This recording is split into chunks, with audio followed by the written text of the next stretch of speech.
Tale Srimate Bhakti Vedanta Swaminiti Namine Namaste Saraswati Deve Gauravani Pracharine Nirvishesha Shunyavadi Paschatya Desatarine Vanchakalpatarubhyascha Kripa Sindhubhyevacha Patitanam Pavanebhyo Vaishnavebhyo Namo Namaha Shri Krishna Chaitanya Prabhu Nityananda Shri Advaita Gadadhara Srivasadi Gaura Bhakta Vrinda Hare Krishna Krishna Krishna Hare Hare Hare Rama Rama Rama Hare Hare Ajanulambita Pujo Kanakavadato Sankirtanai Kapitaro Kamalaya Taksha Vishwambaro Dvijavaro Yugadharma Palavande Jagat Priyakaro Karunavatara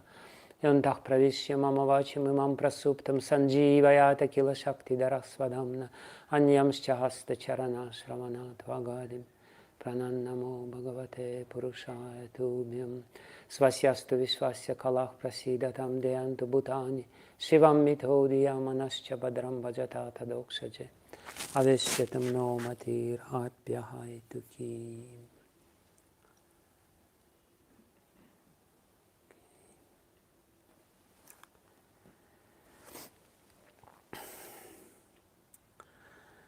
So we're trying to deliberate on a very important topic. Perhaps one of the most important topics. What is the pure devotional service? How to achieve pure devotional service? What is the fastest and most direct way to achieve pure devotional service? Actually, most of our problems in the society, in ISKCON and in any other Vaishnava society, is that this idea of pure devotional service and the results of pure devotional service in terms of bhava and prema in the course of time becomes untenable, little elusive. We talk about it, but we don't see it so much around us. And therefore we try to, use the devotional service for some other purposes. To get some power, some prestige, some adoration, some material facilities, this and that.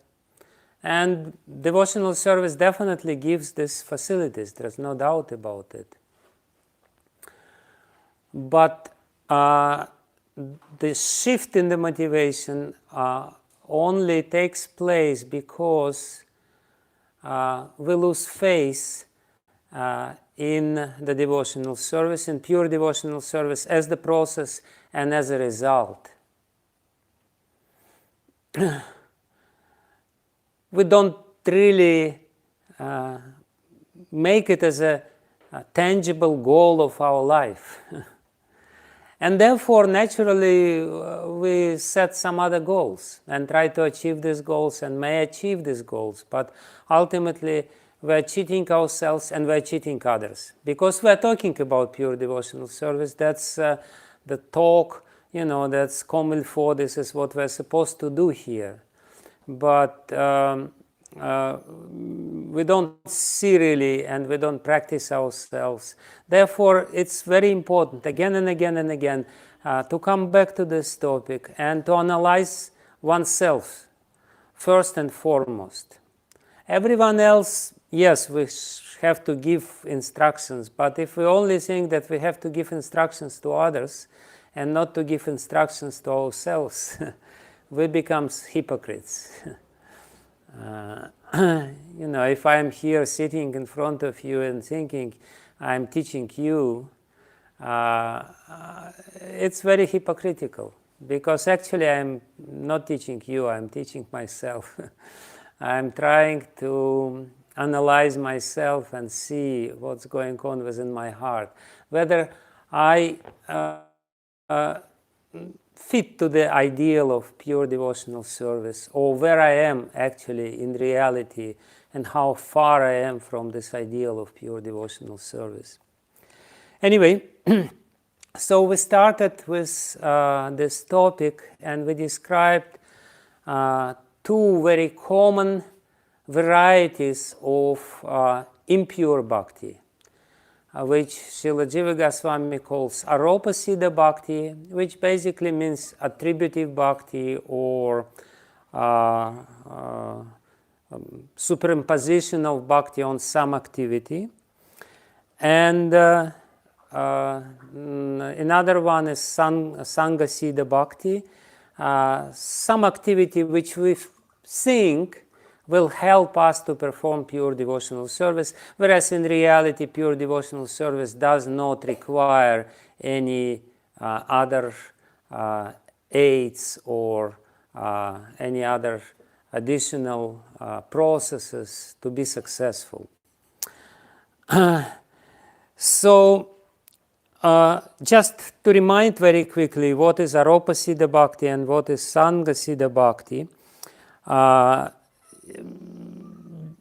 Aropasiddha bhakti, basically any activity which results of which we offer to the Supreme Lord.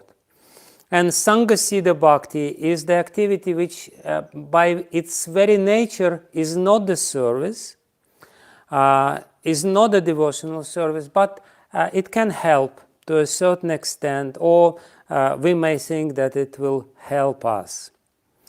For example, the philosophy, I am not this body. I am not this body has nothing to do with service.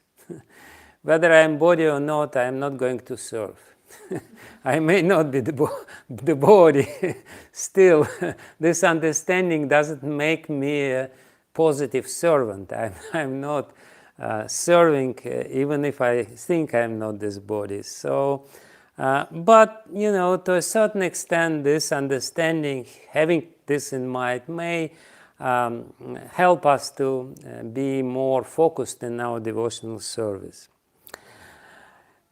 So these two types of bhakti, Aropasiddha bhakti and Sangasiddha bhakti, differ from each other in two very important ways, which we have to understand. What is the difference between Aropasiddha and Sangasiddha bhakti? First difference is that in case of Aropasiddha bhakti, the activity itself can be completely useless in terms of its utility for pure devotional service. It can be anything. It basically, it may have nothing to do with devotional service whatsoever, whereas Sangasiddha bhakti, it's somewhat helpful. It's somewhat connected with devotional service in one way or another. And another very important difference between these two types of bhakti is that when I execute Aropasiddha bhakti, I don't remember about the Lord during the execution of this activity.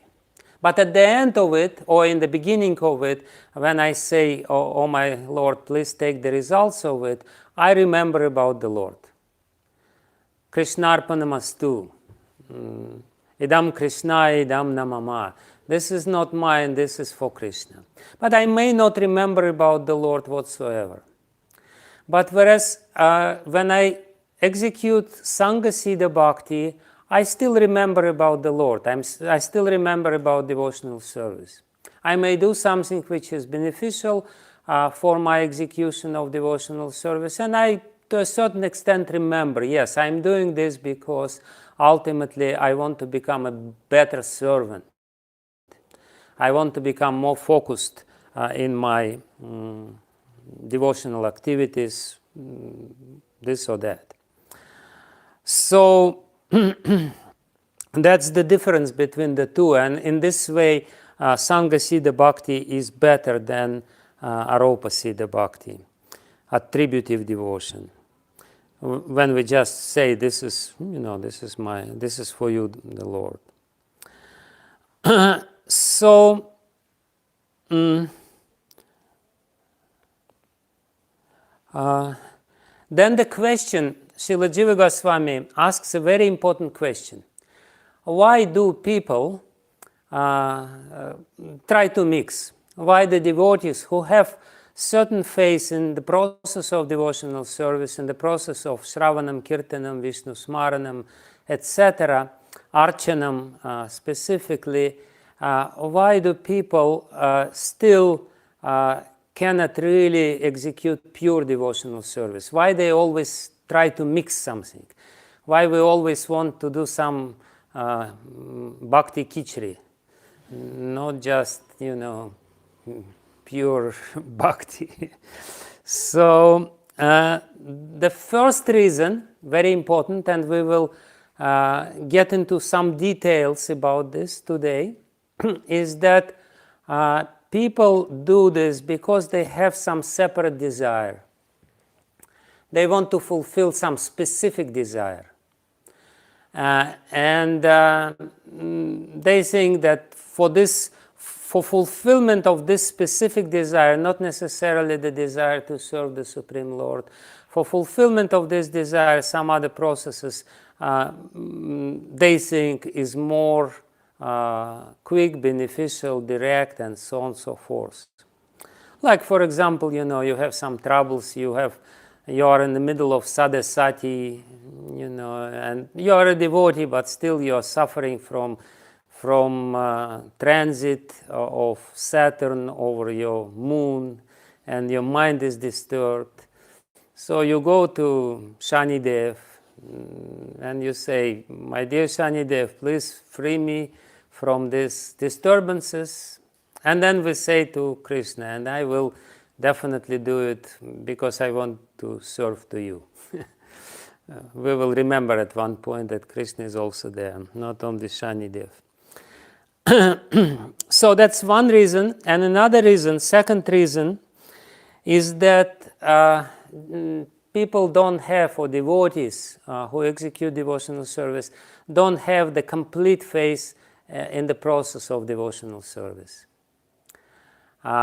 We think that, admixture of some other processes may make the whole methodology, technique of devotional service more effective, so to speak. So that's another reason. The very vivid example of this is this brahmachari whom Chaitanya Mahaprabhu drove away from his kirtan, because this brahmachari, he was a devotee of some sort, definitely, but he was more believing in drinking milk than in chanting Hare Krishna. And therefore he was very proud that I am only drinking milk, and chant Hare Krishna, of course. So drinking milk has become only milk. This diet has become an integral part of his devotional service, so to speak. And Chaitanya Mahaprabhu was not happy with this. He actually was very angry at him, because he was yelling at him. You think that by drinking milk you will go back home, back to Godhead? It's ridiculous, By drinking milk you may become a calf, not somebody else. But when this particular devotee manifested the genuine humility after being chastised by Lord Chaitanya Mahaprabhu, when he actually accepted this chastisement with a very humble heart and with a very happy heart, when he has become happy that he was chastised, that is definitely a manifestation of pure devotional service. Because if we are impure and somebody is chastising us, we will never be happy. No matter who it is, even if it is the Supreme Personality of God himself. We will be very, very upset with this person, and we will think, of leaving devotional service altogether, because all these people, they don't understand how great I am and this and that. So when this devotee, this brahmachari in Srivasangam, he manifested this genuine gratitude and humility and purity of the heart, then Chaitanya Mahaprabhu said, come back. You are eligible for pure devotional service. So that's very important. This reaction of Chaitanya Mahaprabhu is very important, because he is not happy when we are doing all this kind of mixtures and khichdi from the pure devotional service.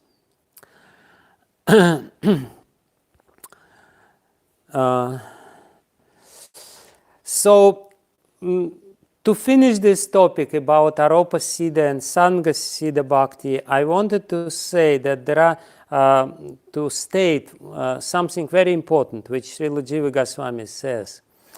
He says that both Aropa and Sangha Siddha Bhakti acceptable and even useful to a certain extent, but there should be two conditions fulfilled for this mixed processes of devotional service, or mixed activities of devotional service to be useful in the path of devotional service.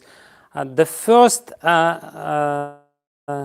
first condition is that we have to have proper motive. If the motive is proper, if I want to become closer to God, if I want to become the better servant of God, if really this is the motive, then it's okay. And the second one, very important, they can become useful if we execute them under the guidance of one very experienced devotee. Like Srila Prabhupada, he freely engaged his disciples in Aropa Siddha Bhakti or in Sangha Siddha Bhakti to a certain extent. He knew it's necessary, but at the same time he was so expert, and in the proper times he would purify the motivations and so on and so forth. For him it was not a problem, but sometimes when we do it on our own without the proper guidance, that may become very poisonous. That may become very contaminating for our devotional service or devotional motivation, or for even, it may destroy completely the purity of heart, because we will, use the benefits of this Aropa Siddha Bhakti, Sangha Siddha Bhakti, and forget about pure Bhakti. So that's two conditions: proper motivation and proper guidance, guidance of experience. Then he can do, when Srila Prabhupada told Jayapataka Maharaj, when Jayapataka Maharaj was complaining that he is disturbed in dealing with these Bengali workers, Bengali construction workers, by when they were building long building, and Jayapataka Maharaj said, I just cannot, I just want to give it up and run away somewhere and chant my japa. Srila Prabhupada said, no, this is your bhajan. So Prabhupada has the right, and he knows how to do this, and he knows when it should be stopped and this and that, but we should be very careful. When it comes to all these kinds of things, especially when they become prevalent in our practices of bhakti, when they become dominant or very prominent in our practices, it's a matter of concern. If they start overshadowing the process of devotional service, pure devotional service, Swarup Siddha Bhakti, it's a matter of grave concern. So now we come to the topic of Swarupa Siddha Bhakti, the third type of devotional activities or devotional practices, because we are talking about practices specifically. We are trying to understand sadhana tattva. What is the truth of sadhana, when sadhana becomes real sadhana, not sadhana bhas, not the shadow of sadhana. You know, the Aropsiddha bhakti and Sangasiddha bhakti can become, it's a shadow of sadhana. Sadhana bhas or bhajana bhas. It's not real bhajan. Although, again, it can be employed under certain circumstances. So, I already gave the definition, but I'll repeat it. Svarupa Siddha Bhakti is the activity which by its very nature is the service to the Lord. And being such, being the service to the Lord, this kind of activities like Shravana, Kirtana, Smarana, Padasevana, Archana, Vandana, Dasya, Sakya, Atmanivedana, being the service by its very nature, they have Vastu Shakti. Every Vastu, every substance in this world and in the spiritual world has some Shakti. Specific Shakti which is specific to this Vastu. And this specific Shakti, like for example, if we take a medicine, in chemical medicine, allopathic medicine, on the box of this medicine, we will see the description of Vastu Shakti of this particular medicine. This medicine is good to destroying this and this and this and this conditions, and it will also bring this and this and this side effects. But it's basically altogether, it's the description of Vastu Shakti. This is the Vastu, this is the substance, and this is what it can do. This is what it performs. And, like Vastu Shakti of a fire is to burn, Vastu Shakti of the water is to, liquidify things and to mix things together. This is what water is necessary. It's described in the third canto of Srimad Bhagavatam. So, what is the Vastu Shakti of Svarupa Siddha Bhakti, of the activities of Svarupa Siddha Bhakti? The Vastu Shakti of the activities of Svarupa Siddha Bhakti is Bhakti Poshaka. It nourishes our devotion. It nourishes our bhakti. We hear about the Lord and our bhakti becomes stronger. We do some archana, our bhakti becomes stronger. We are talking, we are preaching, we are doing some kirtan. This process of nourishing our bhakti is taking place whether we know about it or not, whether we believe in this or not. This will take place because this is the Vastu Shakti, because this is an inherent potency of these processes. Our bhakti will become stronger. And that's what distinguishes Svarupa Siddha Bhakti from any other kinds of activities, which may also be bhakti, but not Svarupa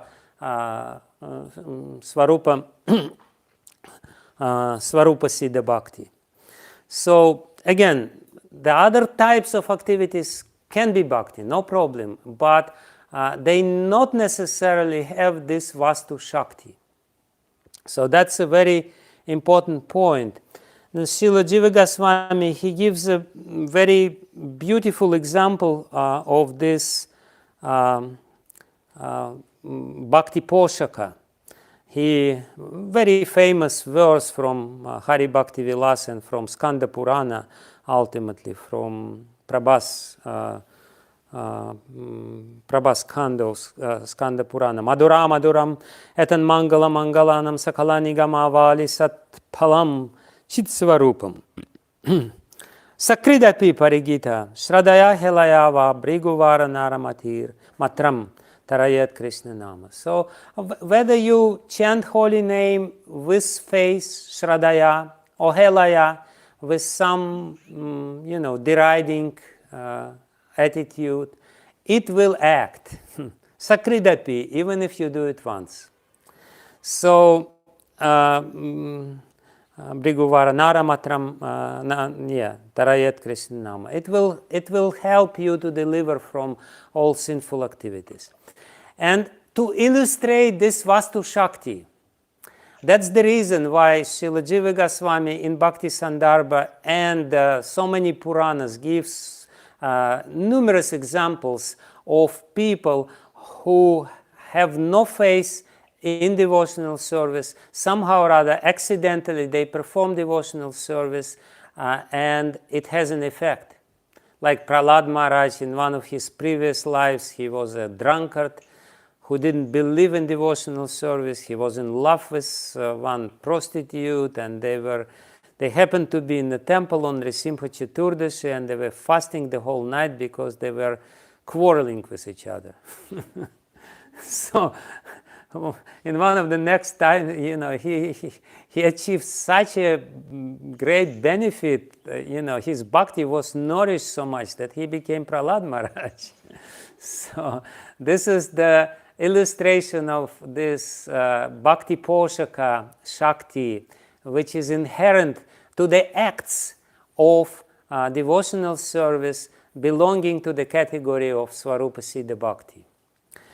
Now the experience all these amazing results,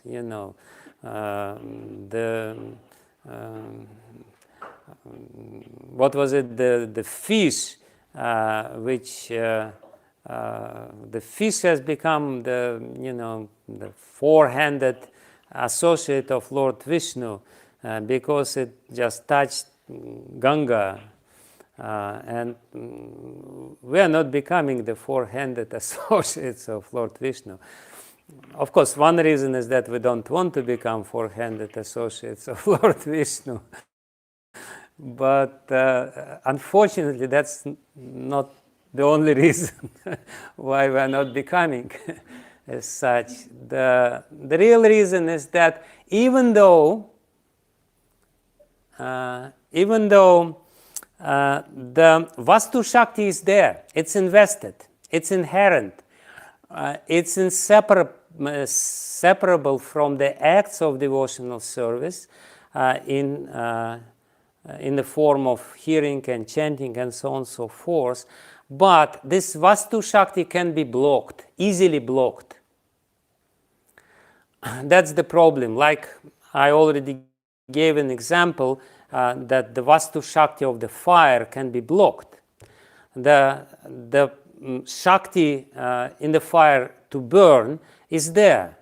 But if we put green grass into the fire, the green grass will not be burnt immediately. Why? Because there is a blockage.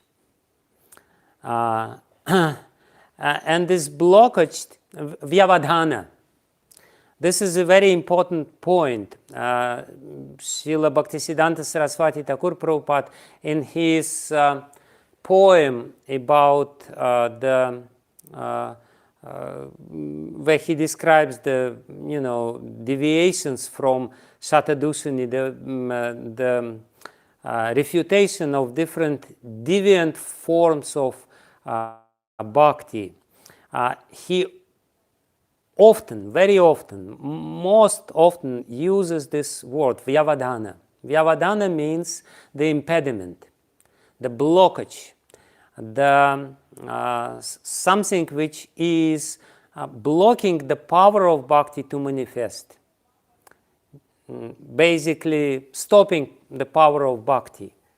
So this vyavadhana or these blockages is the reason, the cause why we are not experiencing the full power of bhakti, because there is something which is weakening our bhakti, inherently weakening our bhakti, these acts of devotion. Otherwise, if these blockages were not there, we would not be here as well.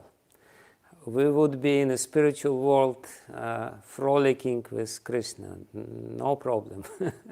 But because these blockages are still there, we are not experiencing the full force of a devotional service, even though formally we perform these acts of chanting and hearing and so on and so forth. You wanted to ask something, Sutapa Prabhu?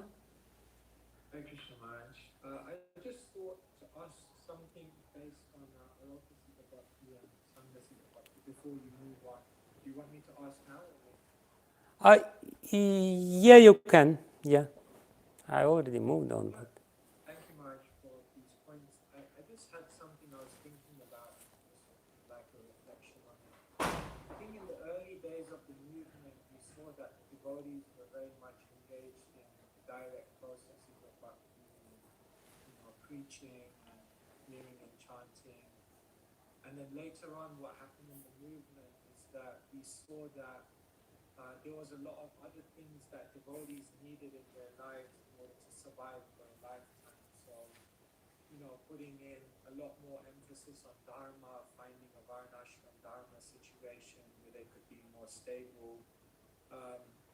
Even, for example, doing things like astrology before devotees can get married, these kind of things. And I'm just wondering, how do we introduce these things in the society which we see are beneficial for devotees to have longevity in their spiritual practice without it becoming a compromise in the purity of bhakti that we will see? Because I know you mentioned the point that it should be done under the guidance of an advanced Vaishnava. But what we almost find in ISKCON is that these things become a culture.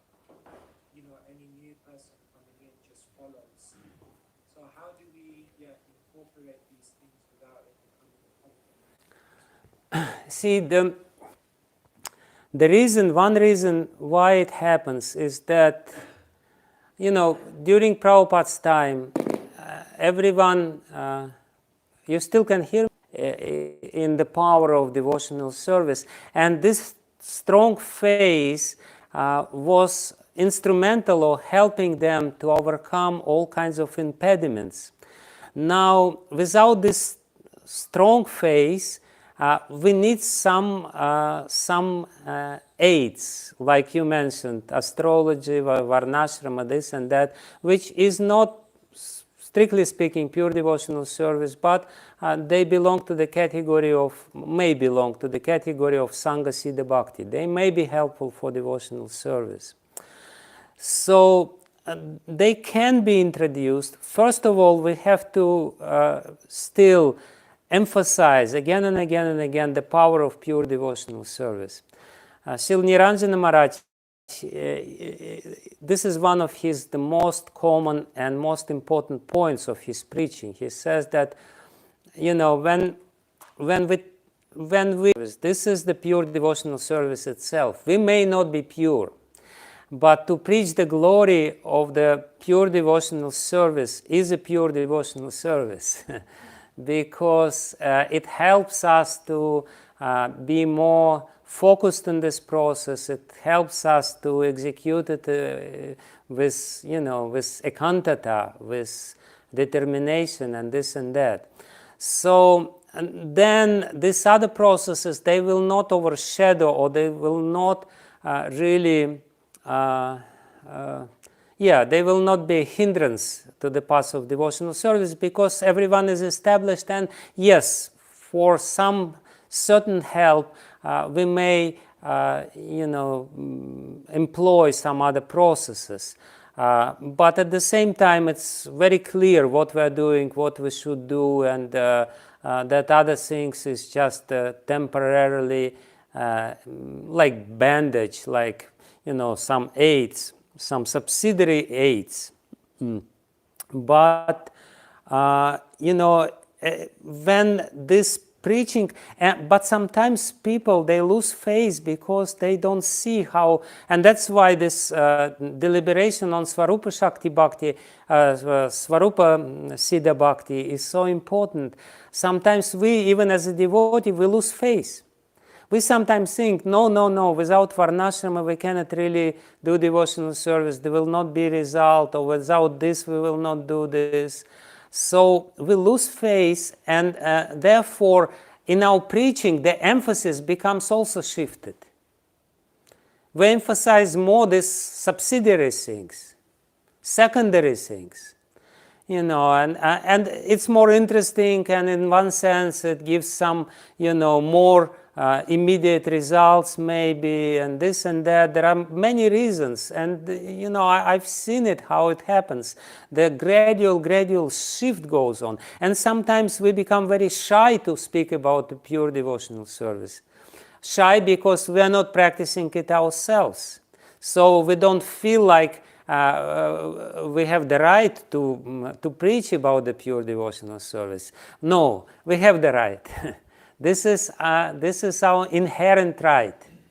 We are in this parampara of pure devotional service. Therefore, we should preach pure. Subsidiary, secondary things will proliferate unlimitedly, and ultimately, they will totally, completely obscure the pure devotional service. It will just disappear from the surface of the earth. This is what is happening in every field of serving God.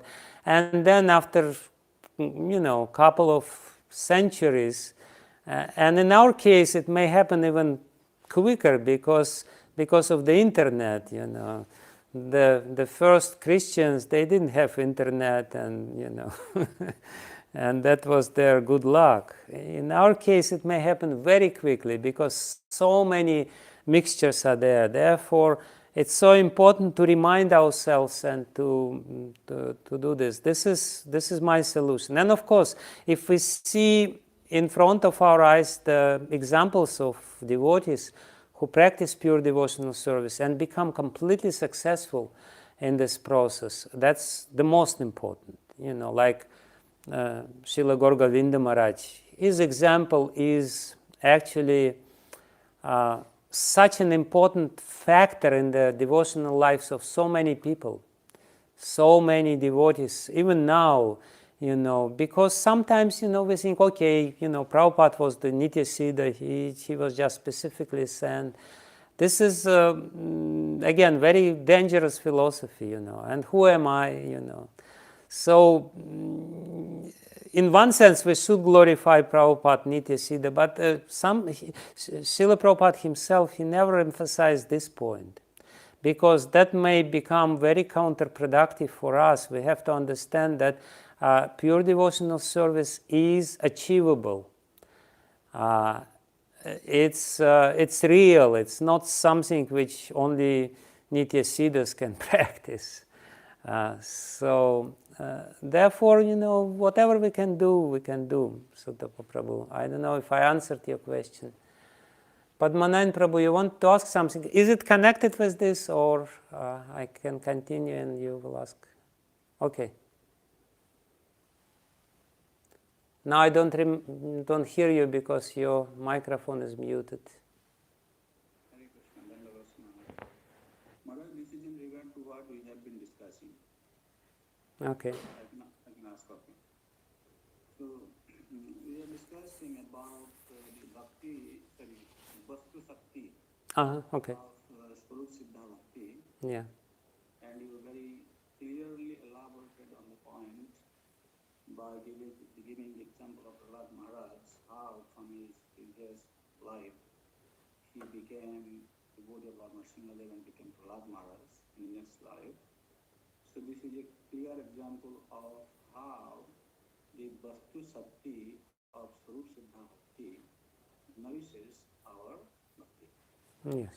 So now the question is, Maharaj, when somebody is performing this, the Arup Siddha or Sambha Siddha Bhakti, we took the example of the Arup Siddha Bhakti, Kayam Vacha Manasindriyarva, where he performs, then he dedicates his result with a desire that I want to come and become a devotee.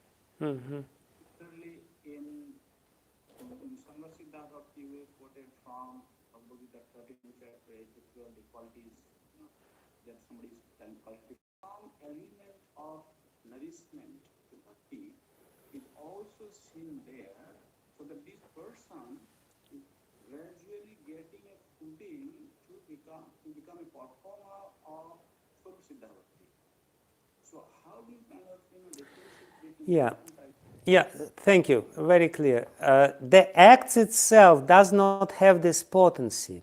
What is nourishing the bhakti is the act of devotion which we do either by offering the results of this activity to the Lord or by meditating on the service of the Lord while performing these other activities. It's not that the act of, like for example, the act of, meditating about the effects, what is this, janma mrityu jara vyadhi dukkha dosha nudarshanam. This meditation on the problems of janma mrityu jara and vyadhi is not the devotional act itself, and it doesn't nourish our bhakti. It nourishes our desire to be liberated. But bhakti is not being nourished. But if at the same time, while meditating on this miserable condition of material life, we are thinking about the ideal situation in the spiritual world when we serve the Lord, then it nourishes our bhakti. So only bhakti nourishes the bhakti. Only the act of service nourishes the tendency, the bhakti tendency within our heart and makes it stronger.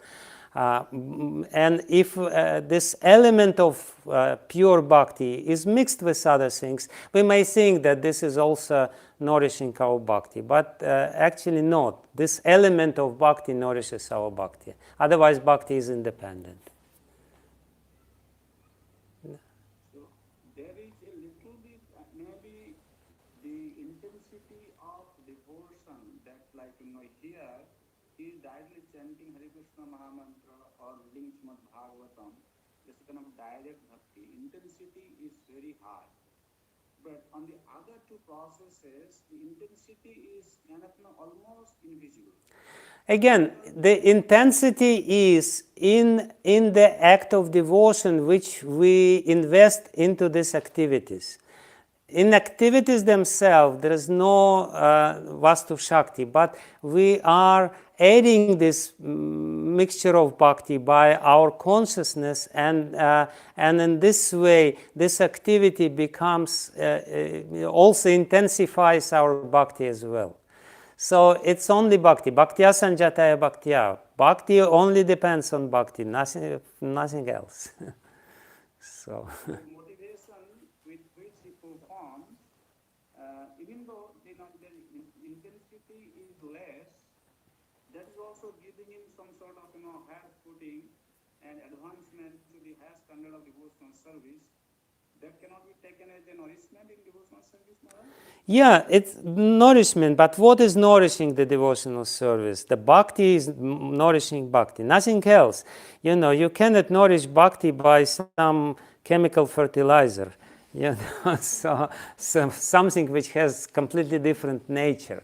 Bhakti can be nourished only by bhakti, and the element of bhakti which somehow or other is mixed into these activities by our consciousness helps our bhakti to become stronger. Anyway, let's go. Just one last thing. You're relentless. For example, when somebody is performing Arup Siddha or Sangha Siddha Bhakti, maybe percentage of bhakti is like maybe very negligible, 5% or 10%. And then in case of Swarup Siddha, it is 100%. Therefore, we can see the nourishment of bhakti is very quick and very visible, something like that. No. See, for example, I'm building a building. So many people build the buildings. It doesn't nourish their bhakti whatsoever. But if I'm building the building because my guru told me to build this building, and while building this particular building, I'm meditating on my guru, on the service of my guru, this and that, then my bhakti becomes nourished by the same process of building or constructing this building. So construction of the building itself is not nourishing my bhakti, but because there is an additional element in this construction, not only construction is there, but some sort of, the desire to please guru, desire to do something which is anukul to him, which is pleasing to him, then, by building this building, I may become a pure devotee, but normally it doesn't happen. If this would be the Svarupa Shakti of the process of building the building, then everyone who would build any building would ultimately become a pure devotee, but it doesn't happen. And it will never happen, because that's a different, the nature of the activity does not have this Vastu Shakti, because the Vastu is different, and therefore the Shakti is different. The Vastu Shakti of Bhakti Poshaka is only in the acts of devotion, but it may think like this. We may think like this. We may, it may seem like this, but it's actually not. Okay, let's go, because we have so many important things. So we established this thing that the vyavadhan, or the blockage, something which is blocking the power of the acts of devotional service, is very important, and therefore we have to really understand what is this, what is blocking the acts of devotional service, the acts of bhakti, the acts of services actually. One more thing, interesting thing, going a little back. So I said that the acts of devotional service have the power to nourish our bhakti, even if there is no phase, even if we perform them accidentally. But what does it mean? Does it mean that by performing bhakti, acts of bhakti accidentally, we may achieve the ideal of pure devotional service? The answer is categorical no. We may achieve some nitya sukriti, the eternal sukriti, eternal pious credits. But when this nitya sukriti, the special type of sukriti, undestructible sukriti, the sukriti which will not be destroyed by experiencing the results of this sukriti, unless, not the material sukriti which will be destroyed. When this nitya sukriti, this is what Bhaktivinoda Thakur explains in Jaiva Dharma, will become strong, gradually it will turn into Shraddha. So without Shraddha, we cannot really achieve pure devotional service. Shraddha is the first step to the pure devotional service, but the acts of Svarup Siddha Bhakti, the activities of Svarup Siddha Bhakti, will give us Nitya Sukriti. Nitya Sukriti help us to develop Shraddha in Ananya Bhakti, in pure Bhakti. Because when we speak about Shraddha, the face, we mean not any kind of face, we mean the face in pure devotional service, in Ananya Bhakti, unalloyed devotional service. And that, the face in pure devotional service, will bring us in that association of pure devotees, sadhu sangha. So this is the process of achieving the pure devotional service. Yes, we may accidentally perform some acts, non-offensively perform some acts of devotional service, then Shraddha in pure devotional service will develop, and then at one point, not immediately, when the Nitya Sukriti becomes very strong, and when it develops into faith, we will seek the association of pure devotees, sadhu sangha, and this sadhu sangha will bring us everything else. So that's how it works. And the example of this is Ajamil. Ajamil was doing these acts of pure devotional service without investing his consciousness into the acts of pure devotional service by calling Narayan, Narayan, Narayan. So then, at the moment of Vishnuduta, quarrel of Vishnudutas and Yamadutas, he developed faith in pure devotional service. But then he was not liberated at that point. Then he went to Haridwar. And in Haridwar, he went to Haridwar with a specific purpose to perform bhajan in the association of pure devotees, to develop the pure devotional service and go back home, back to Godhead. Otherwise, just by saying Narayan, Narayan, Narayan, he could be elevated to the Vaikuntha, but not, anyway, he could be, that's not a problem, but the pure devotional service or love of God can only be developed in the association of those who have this love, and the mechanical acts of Svarup Siddha Bhakti is not enough for this. That's what I wanted to say. Prangavinda Prabhu, little later, okay? Let me continue with the topic, and then we will have time. So, basically, what is blocking the power of Svarupa Siddha Bhakti is the element of cheating. When there is some Kaitava Dharma, when we perform Sakaitava Svarupa Siddha Bhakti, this element of cheating is the blockage which is there and which deprives the acts of bhakti of its inherent power. Not deprives, but stops these acts of bhakti to really influence our internal situation. So this Sakaitava, the element, means basically that we use bhakti, practice of bhakti, for our own benefit, in our own interests. In other words, we are trying to exploit the spiritual energy of the Lord, the Bhakti Shakti of the Lord, to derive some benefit from this energy, to employ this energy in our material pursuits.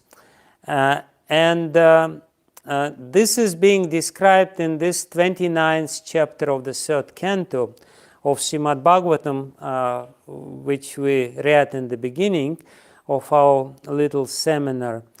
This is basically what we usually call bhakti in the modes of material nature, bhakti in gunas. So, a little disclaimer from the very beginning: bhakti cannot be in the modes of material nature, because bhakti is the Svarupa Shakti of the Lord. Svarupa Shakti of the Lord cannot be in devotion in the gunas. There cannot be Svarupa Shakti of the Lord in Tamagun. Tamagun cannot influence Svarupa Shakti of the Lord. Rajagun cannot influence Svarupa Shakti of the Lord. Sattvagun cannot influence Svarupa Shakti of the Lord. And Bhakti is Svarupa Shakti. So there is no Bhakti in the gunas. But the consciousness of the performer of the acts of Bhakti, of Svarupa Shakti Bhakti, can be in the gunas. And therefore his practice is in the gunas, even though he performs the acts of pure devotional service, such as Shravanam, Kirtanam, Vishnu Smaranam, etc. So he performs Svarupa Shakti Bhakti, Svarupa Siddha Bhakti, but because his consciousness is in the gunas, then the result of this performance will become different. It will not become the same result, the same powerful result which is there, which can be expected from the acts of Svarupa Shakti, Svarupa Siddha Bhakti, performed without this element of cheating. So, and that's what being described in 3 very important verses of 29th chapter of the 3rd canto of Srimad Bhagavatam, starting with the verse of number 8. So we will go into some details into these things, because it's very important for us to understand very clearly. But in the beginning, what Kapila Dev always repeats while describing these types of bhakti, these types of practice of bhakti, or actually not the types of practice of bhakti, but the characteristics of the consciousness of the performer. He says he is Bhinna Drik, Bhinna Bhava, and Prithak Bhava. He basically more or less the same, with different shades of meanings, but more or less the same. It basically, and Srila Prabhupada very consistently translates this as a separatist mentality. And what does it mean, separatist mentality? So this blockage is coming from this separatist mentality, Bhinna-drik, the separatist view, or Bhinna-bhava, separatist mentality, separatist mood, the mood of separatist. Basically, it means that somebody separates his interests from the interests of the Lord. That's what separatist means. And it's very common, because we all think that we know what is better for me. Isn't it? If somebody tells us, do this, it will be better for you, we may even nod our head and say, yes, yes, yes, yes. But inside ourselves, we know, this is better for me, I know. I know myself. I don't need, anyone to tell me what I need. I know my interest. We are, conditioned living being, influenced by the modes of material nature, are in this illusion that we know what is good for us, what is within our interest. So that's the main problem. And because of this, we perform devotional service, and our interest in performing devotional service is to get something, rather than, we're not really thinking about the interest of the Lord, and we don't have this mentality that if He will be pleased, I will be happy automatically. If whatever I do is pleasing to Him, this is my greatest interest. If I somehow or other manage to please Him, this is the best thing which may happen with me. But instead we think, yes, I will do this, and I will try to please Him because I want this, and that. But I will not tell anyone, because anyabhilasata shunyam. Don't tell about this. I don't have any other desires. But Krishna, you know what I need, right? Hare Krishna, I will chant your name, no problem. If you want it, no problem. But, be serious, I also need something. So this is separatist mentality. The separatist mentality is the internal mood when we separate our interest from the interest of the Lord. When we think that, I'll be happy separately from the Lord. If we think that I only be happy if the Lord is pleased with me, this is the pure mood. This is apritag bhava. But if we keep our interest little separate, little separate, I need this, I need to achieve this, I need to come to this position, I need to become a sannyasi. That may be a very prominent motive. Instead of saying, Krishna, whatever you want, you know better what is good for me. My duty is to serve you, is to please you. Everything else which will happen automatically. If this mood is very prominent, then it's pure. But if we always keep separate interest in whatever we do, then the power of these acts of pure devotional service, like Shravanam and Kirtanam, will become less. And we will always be concentrated on the side effects of this. I need to get this derive this from that. And basically, again, not understanding that our interest and the interest of the Lord are inseparable. We are inseparable by nature. So that's the very important point.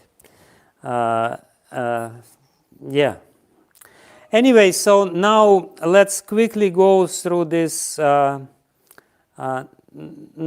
different kinds of motivations in 3 modes of material nature. Srila Prabhupada explains that there are 81 kind of impure devotional service, or the service in the mode of material nature, having in mind that the devotional service cannot be in the modes of material nature, but for the lack of better language, we say that he is performing bhakti in tamagun, bhakti in rajagun, although there cannot be bhakti in tamagun. So, and it basically means 9 processes of devotional service and 3 motivations for each mode of material nature. So, 3 modes of material nature, 3 motivations, 9 by 9 processes of devotional service. We have 81 kind of devotional service. So basically, Kapila Dev explains that in the modes of material nature, there can be 3 gradations of motives.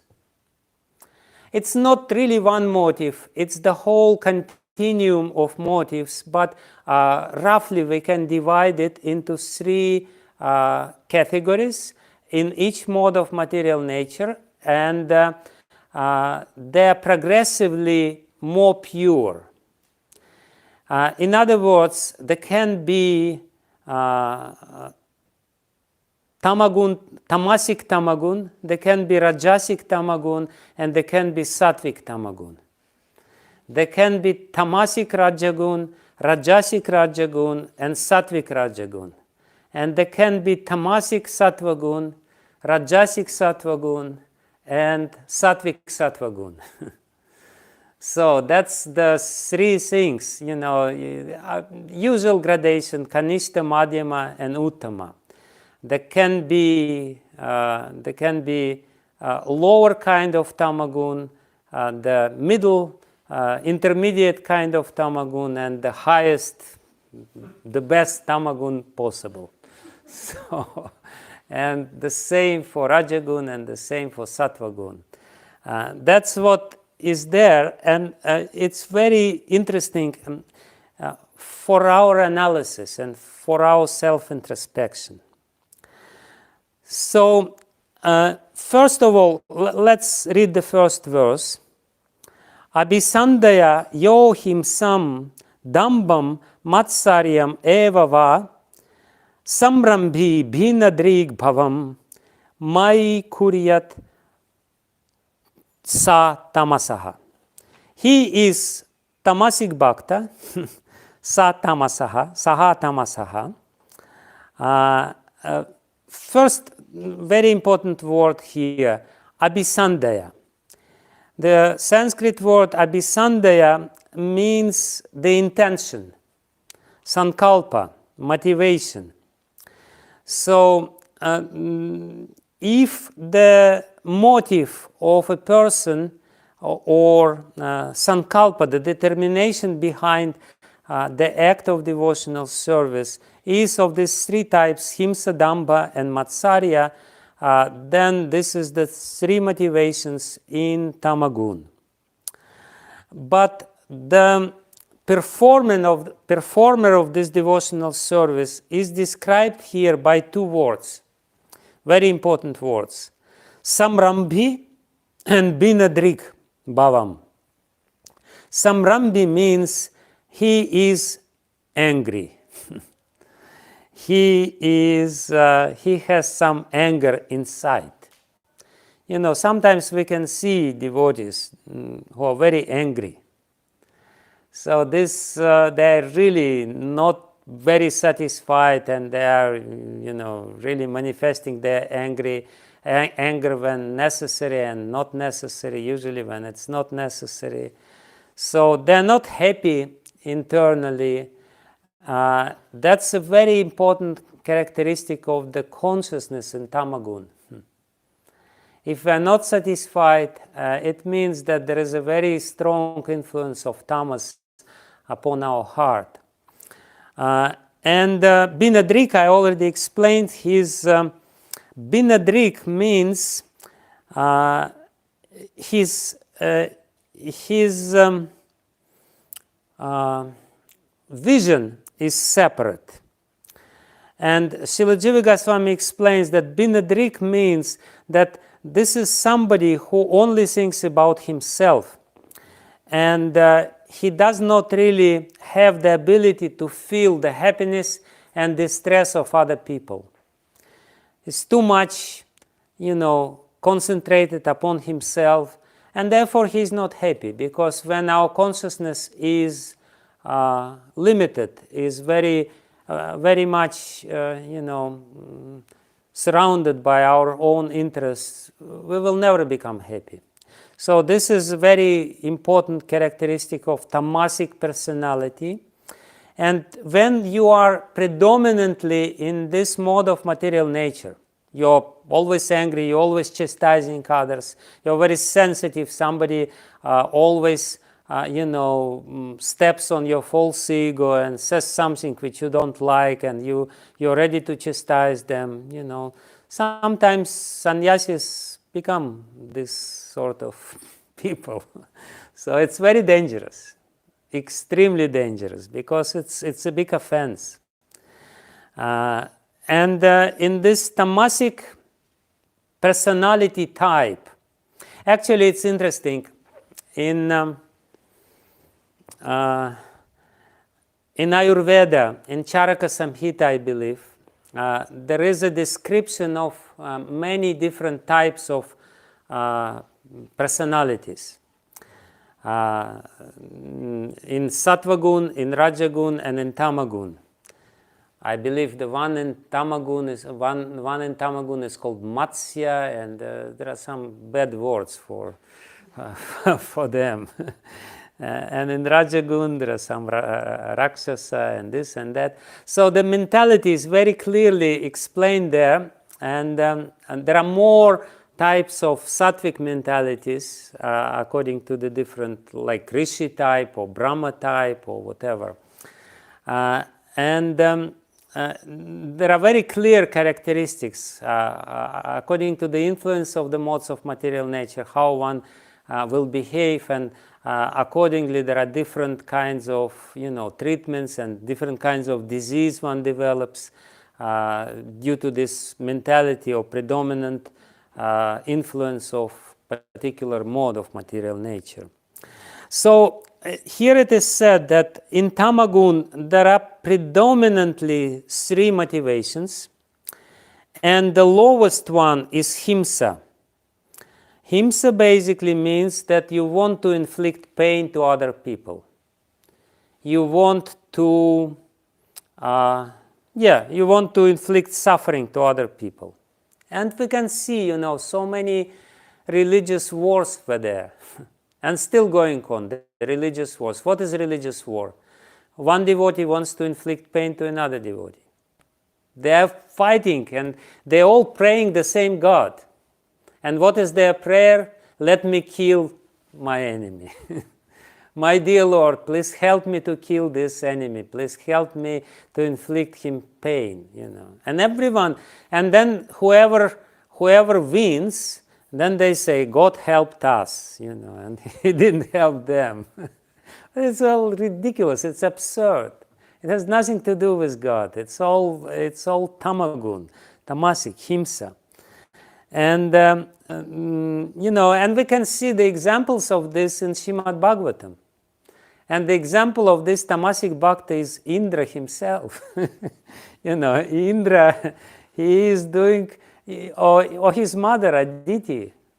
His mother Aditi is performing this, payavrata act of devotional service. This is vrata. This is a very high vrata. But for what? To get the children who will kill the enemies of Indra. It's just unbelievable. It happens. It's really, so Indra and Aditi wanted to kill Daityas, the sons of Diti. So, or Duryodhana, he also wanted to serve Krishna. He made such a royal reception to Lord Krishna when Lord Krishna came to Hastinapur to be the ambassador of Pandavas. But his idea of these acts of devotional service was he wanted to feed Krishna. He cooked the best food. There were some Sankirtan parties all over the city to please Krishna. What was his motivation? To kill Pandavas. This is himsa. This is the lowest kind of motivation, to inflict pain to somebody else. Then dambha. Dambha is the rajasic tamas. Dambha basically means the hypocrisy. I want to pose as somebody else. I want to pose as a saint. Let everyone think I am a saint, and I'm trying to do something. This is the motivation. We're performing the acts of devotional service. We are chanting many, many rounds. We are, standing. We are fasting on Ekadashi. We are standing in neck-deep water and chanting Gayatri and this and that. But ultimately the idea is that, I am the saint. Let me become famous as a saint. So, and this is also very common phenomenon, because usually this people be something else which they are not really. They have very strong impetus to criticize others. Only I know what is pure devotional service. Nobody else knows what is pure devotional service. You should surrender unto me because only I am the pure devotee. Just recently I spoke with one devotee and he told me about his experience in life, and he was really impressed by one devotee who was so scholarly, so knowledgeable, and but then after some time being in his direct circle of followers, he just noticed that he always, he just wants to really to get the followers, and he always criticizes others. Only I know what is pure devotional service, this and that. This is a very, hypocritical, this is the sign of hypocrisy, dambha. I want to become something which I am not. I want to become famous for this. And of course, Ravana is a very good example. Ravana has become a sannyasi. He was a dambha sannyasi. He was a cheater. He wanted to steal Sita Devi, but he poses as a saintly person to achieve his purposes. Very, very dangerous thing. And Indra, who wanted to destroy the sacrifice of Prithu Maharaj when Prithu Maharaj was performing the 99th, so the 100th sacrifice, Ashwamedha Yagya. So this is all thing. And then Matsarya is a very interesting thing. The third motivation. So Damba, then first Himsa, then Damba, and then Matsarya. The highest possible motivation in Tamagun is the envy when I become unhappy if somebody is doing better than myself. If somebody is a better sannyasi, if somebody is a better devotee, I become envious and I become jealous. If somebody is performing, chanting more rounds, if somebody is performing more austerities, and I become not happy and I try to show that I am better. So that's Matsarya. I am not inflicting pain on him, but I am unhappy. Instead of being happy that somebody is better than myself, at least if somebody is better than myself, then I have some hope. If there's nobody better than myself and I'm not really up to the highest standard, then I don't have any hope. If somebody is better than myself, then he can help me at least. So this is the Matsarya. It's better because we are not inflicting pain to anyone else, but at the same time we have this competitive spirit. Very strong competitive spirit. Oh, this devotee, he's chanting 1 lakh. I will do 2 lakhs. Why 2 lakhs? Because he's chanting 1 lakh. If he would chant half lakh, I would chant 1 lakh. Not because I like chanting. The pure motivation, chanting is so nice, Krishna is pleased with me. But no, I'm chanting 2 lakhs because somebody else is chanting 1 lakh. So that's what it is. And we can see, I've seen it in some other temples, especially in South India, when they have this Rathayatras every day for the deity. And then, somebody comes and, there are usually different kinds of Rathas. The golden Rath, the silver Rath, and the wooden Rath. And somebody pays more money, and then, on his behalf, Krishna is being driven on a golden Rath. Krishna is Krishna. He should always be driven on a golden Rath, not on this. But this is the motivation. Or they come on Pariyaya and they do some special, very special offering to Lord Krishna. There is this element of competition. So this element of competition is, especially if behind this is some ill feeling towards some other person, whom I want to prove that he is inferior than myself. That's tamasic motivation. Of course, we can say that Srila Prabhupada also kind of was trying to ignite the spirit of competition, transcendental competition.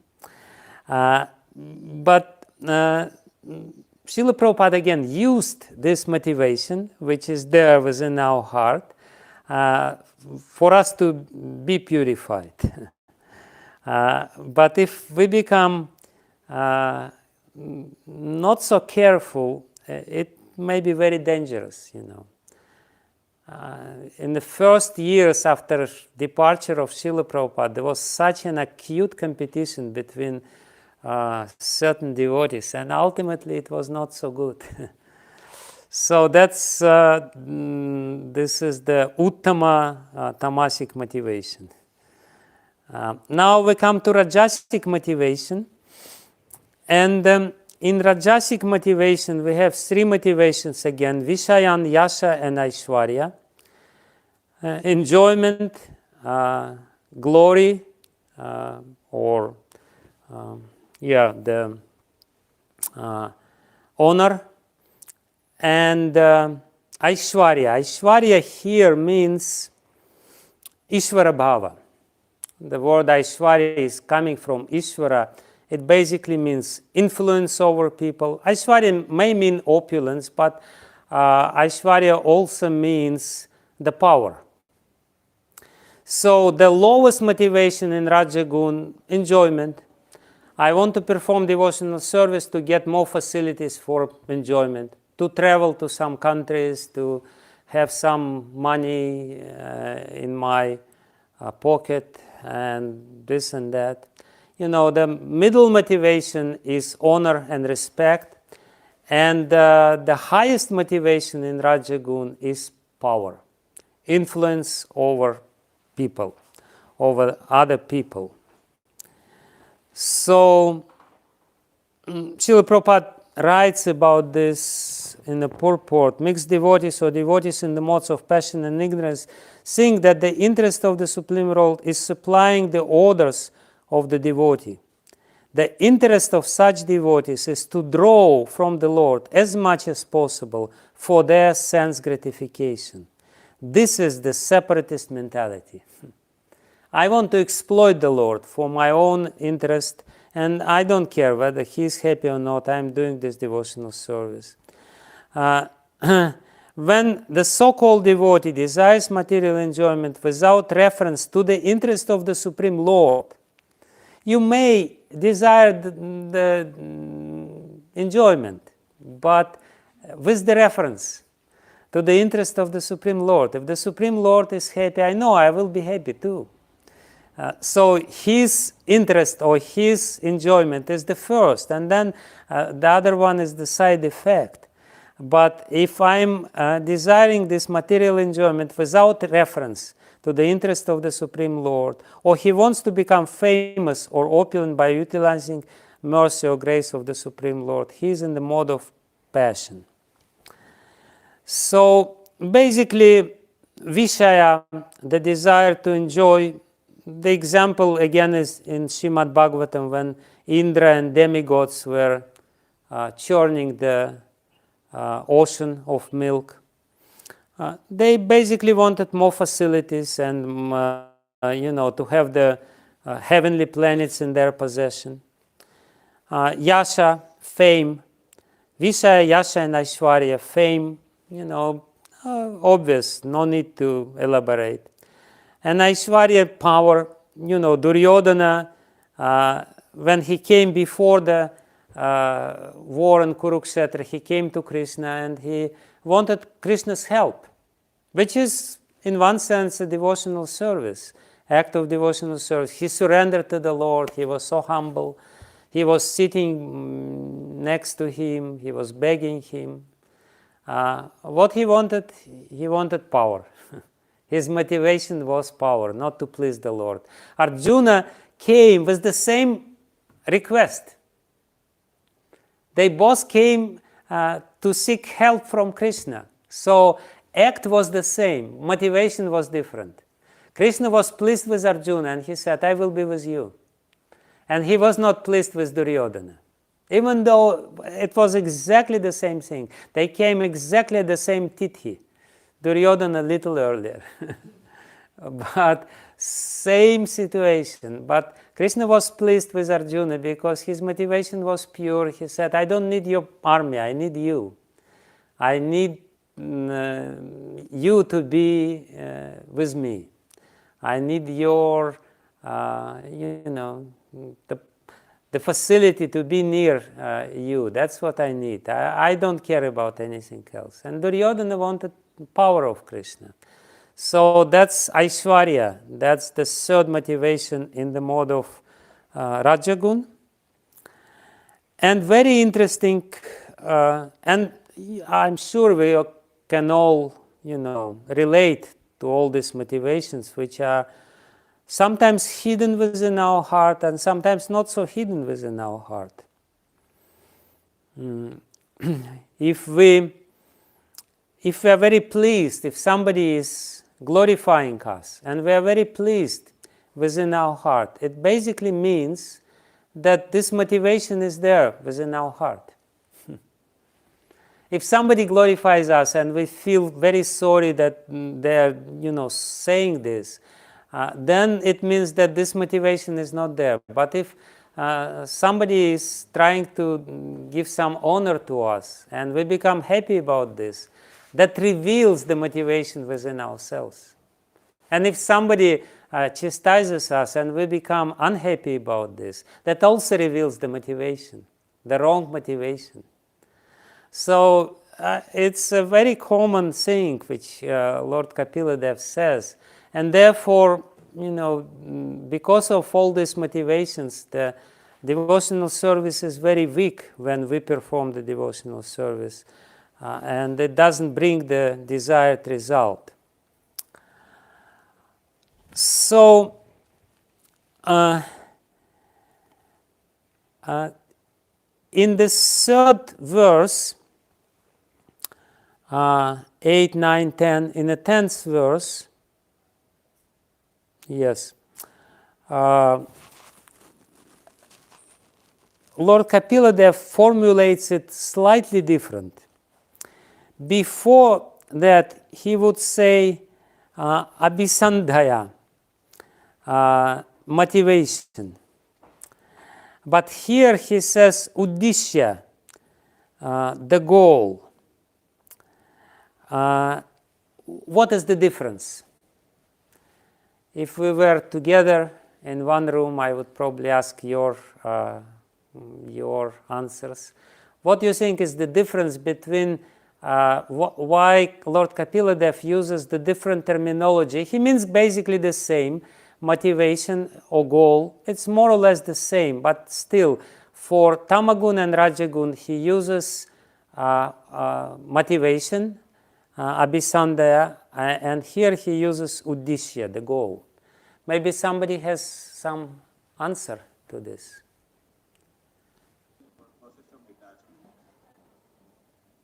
Yeah, but what is the difference? In Sattva-gun, you're Krishna, and Arpanam, I'm doing my karma for you. It basically means that I will do everything for you, and I will not ask you anything. But the intention is that, you still give something to me in exchange. It's much more subtle. We don't say, Krishna, give me enjoyment, Krishna, give me honor, Krishna, give me position, Krishna, give me power, or Krishna, destroy my enemies. We don't say this. We say, oh yeah, I will do this, but we don't have at the same time the positive desire to please the Lord by our act. Tadarpanam, I'm giving it to you, and the unspoken, intention behind this, the abhipraya, the unspoken abhipraya intention is that, I'm doing this for you. I'm not asking you anything, but you know better what I need. So please don't forget about me. There is anyway, I will not give this example. And the highest motivation, highest possible motivation is yashtavyam. Yashtavyam means I'm doing it because I have to do it, because this is my duty, because I know I am the soul, I belong to you, and I have to do something, so I have to serve the whole. And this is the rule, yashtavyam. It has to be like this. It's the sense of duty. But basically, I am still indifferent to the Lord. I'm doing, if I need to do it, I will do it. If I have to do it, I will do it.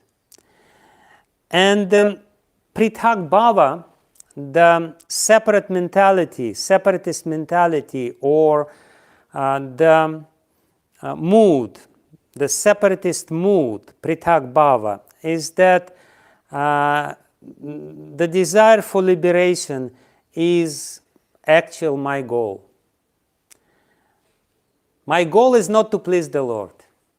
This is not my positive goal. My goal is to achieve liberation from sufferings, and I'm employing devotional service for this purpose, and this is what I'm doing. So that's this cheating, and we have to be really careful, and we really have to bring ourselves back into this consciousness. I'm doing it for the Lord. Hare Krishna, Krishna Krishna, Hare Hare, Hare Ram, Ram Ram, Hare Hare. Why do I chant? Why? What is the reason behind this? Because I want to please the Lord. Not because I want some enjoyment in exchange, or because I want to experience some enjoyment at the moment. Sometimes people say, I'm chanting so long, I'm not experiencing any enjoyment. Why? Srila Prabhupada cheated us. He said, chant and be happy. I chant and I am not getting happiness. Now, this is all cheating. This is all cheating mentality which is there. And even sattva guna is cheating.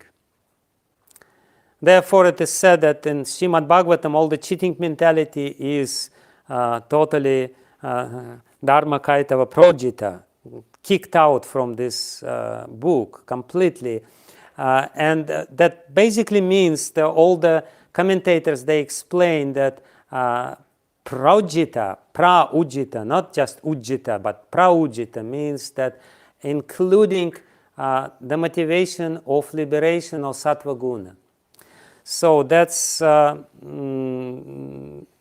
guna is also cheating because it's basically the separate mentality, the sense that I'm separated from the Lord and I'm not really connected with Him, and I don't care whether I'm connected or not. I have my separate desires for this.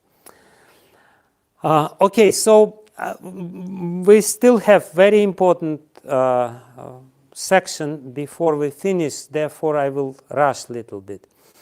So Nirguna, Svarupa Siddha Bhakti, which is Nirguna, with pure motive, is described by Lord Kapila Dev in this verse, Madguna Shruti Matrina Mai Sarva Guhashaye Mana Manogatira Vichinna Yatha Gangam Baso Ambudho Lakshanam Bhakti Yoga Sya Nirgunasya Hyudahritam Ahaitukia Vyavahita Yo Bhakti Purushottame.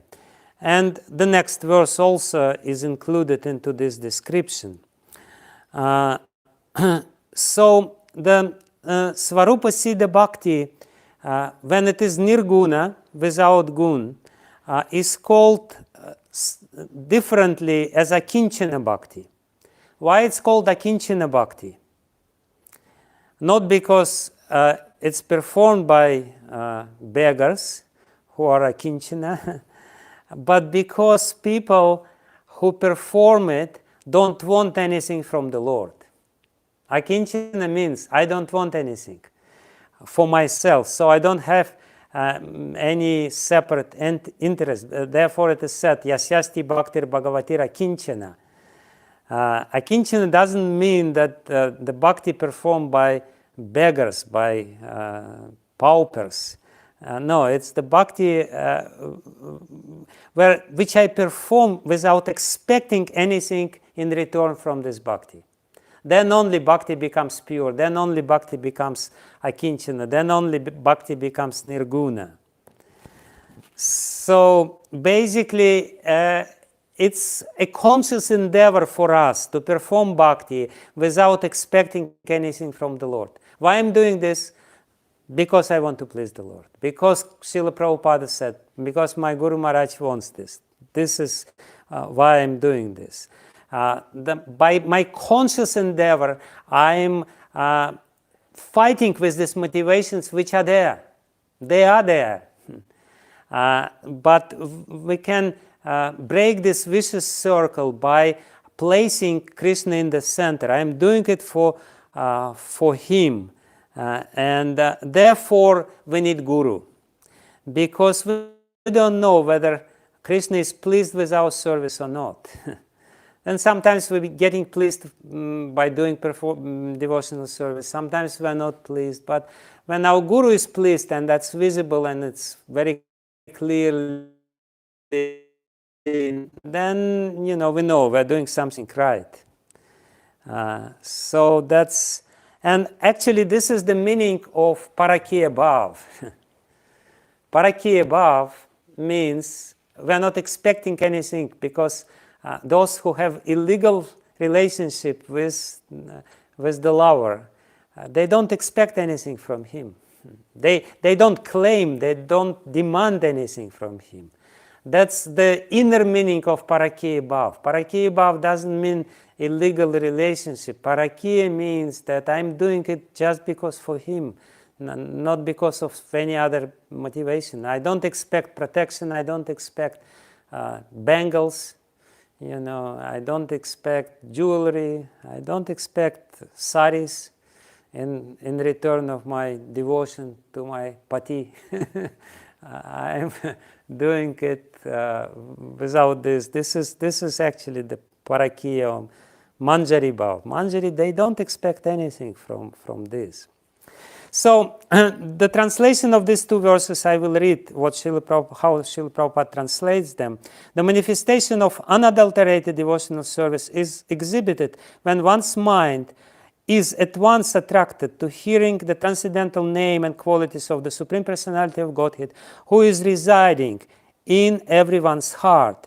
Just as the water of the Ganges flows naturally down towards the ocean, such devotional ecstasy, uninterrupted by any material condition, flows towards the Supreme Lord. So, very important few elements of purity of devotional service. When the devotional service becomes pure. First is Shruti Matrina. It's Tritiya Bhakti, instrumental case. Shruti Matrina. Matrina here means only. I don't have, when Madguna Shruti Matrina, Mai Sarva Guhashaye Manogatira Vichina. When I only want to hear, I don't have any other motivation. Shruti Matrina.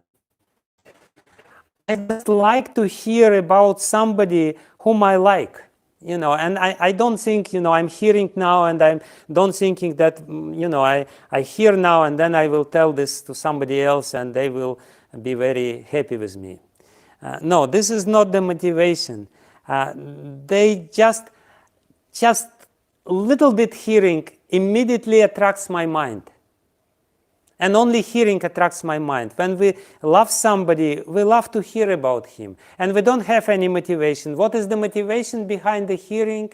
The motivation behind the hearing is the desire to strengthen the relationship with somebody about whom I am hearing.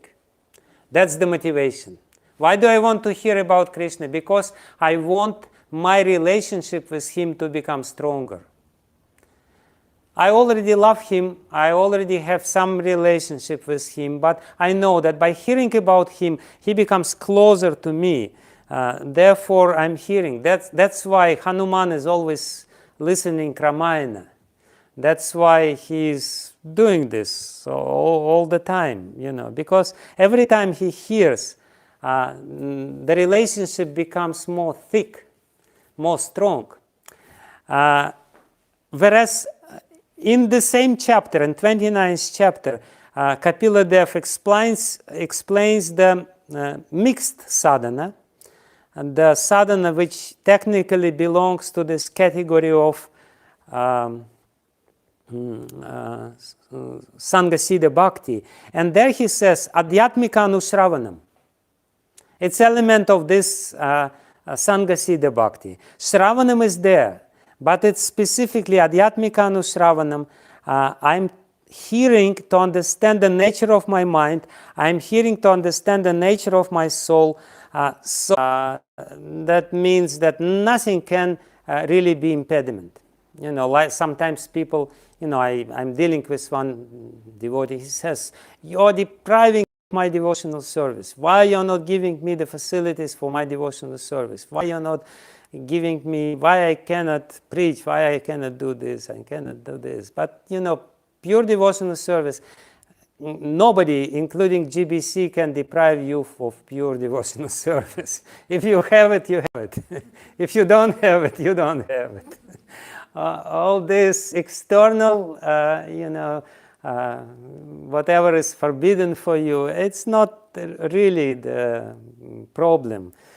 If you think that you cannot do devotional service, something is wrong with your devotional service, with your understanding of devotional service, because the pure devotional service, by definition, does not have any external impediments.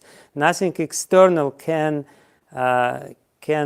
stop us. And this is explained in the second verse of these two. Lakshanam bhakti yogasya nirgunasya hyudahritam ahaituki avyavahita ya bhakti purushottame. Ahaituki avyavahita. So basically that's it. And then this next verse which we just read, it answers two doubts, or dissipates two doubts.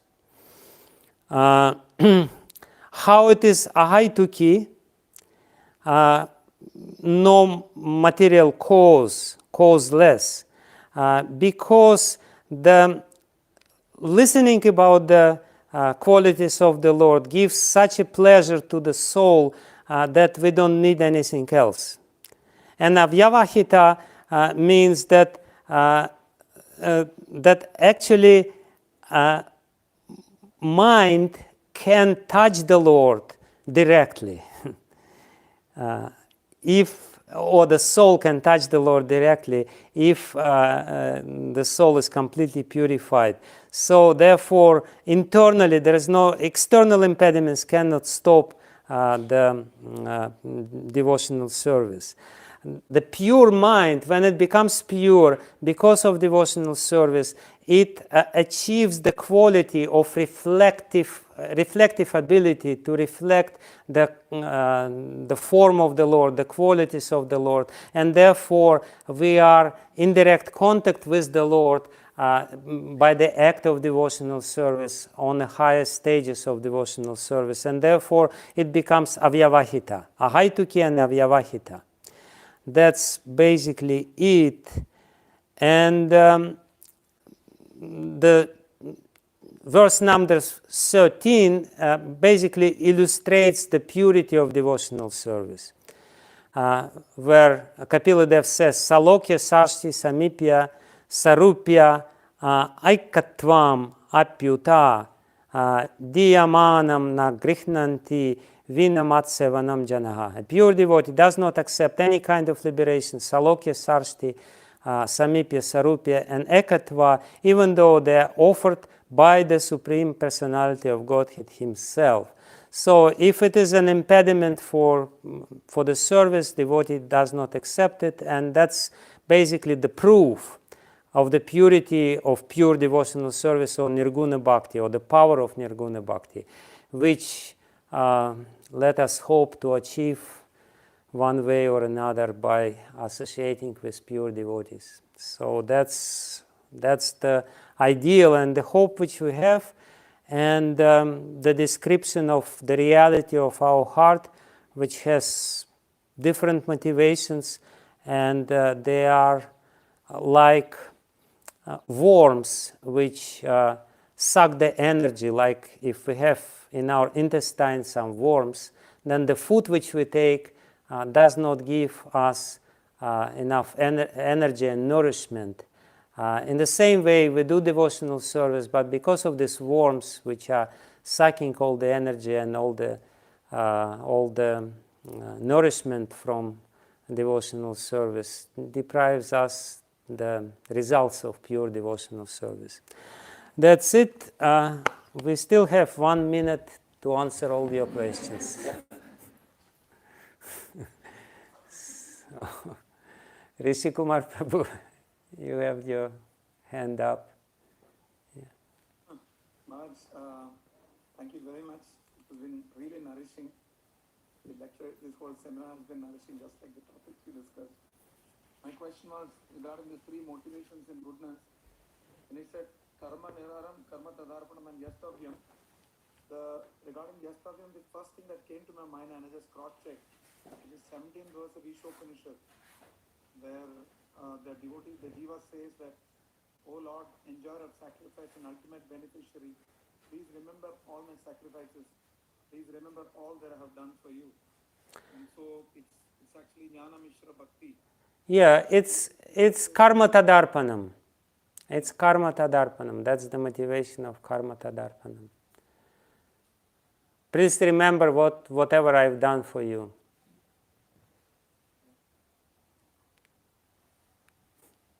We will, Maharaj. Okay. Yes, Padmanayan Prabhu, Hare Krishna. In regard to interpreting this in the mode of Paratya Bhav, what you explained, that is a kind of commentary from Jiva Goswami in this section. I'm interested why he is discussing about these 3 types. No. I definitely read it somewhere, but no, it's not in this section in Bhakti Sandarbha. But basically, that's the idea behind what paraki is bhava, and bhava means we have to this bhava. When we have svakiya basically means some relationship of duty. You enter into some relationship, and this relationship makes you duty bound.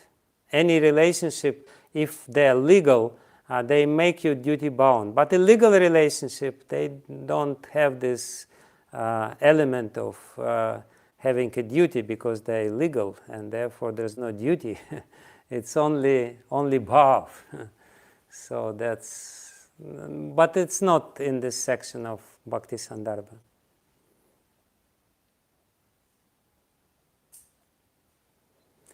Okay, I guess that's it. We are done. Sabyasachi Prabhu asked a question on chat. Huh? Sabyasachi Prabhu asked a question on chat. Okay, Sabyasachi Prabhu asked the questions on chat. Let me see the chat. Is it possible for someone who is still in the material body to perform Svarupa Siddha Bhakti exclusively? It's obviously possible.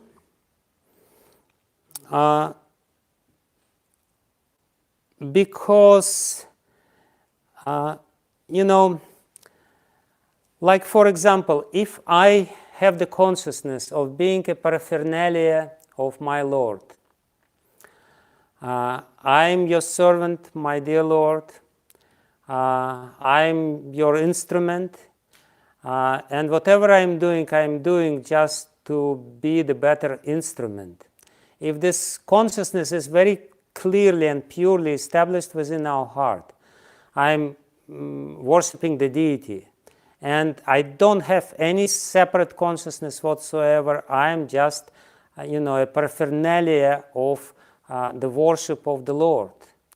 Then whatever I do is Svarupa Siddha Bhakti.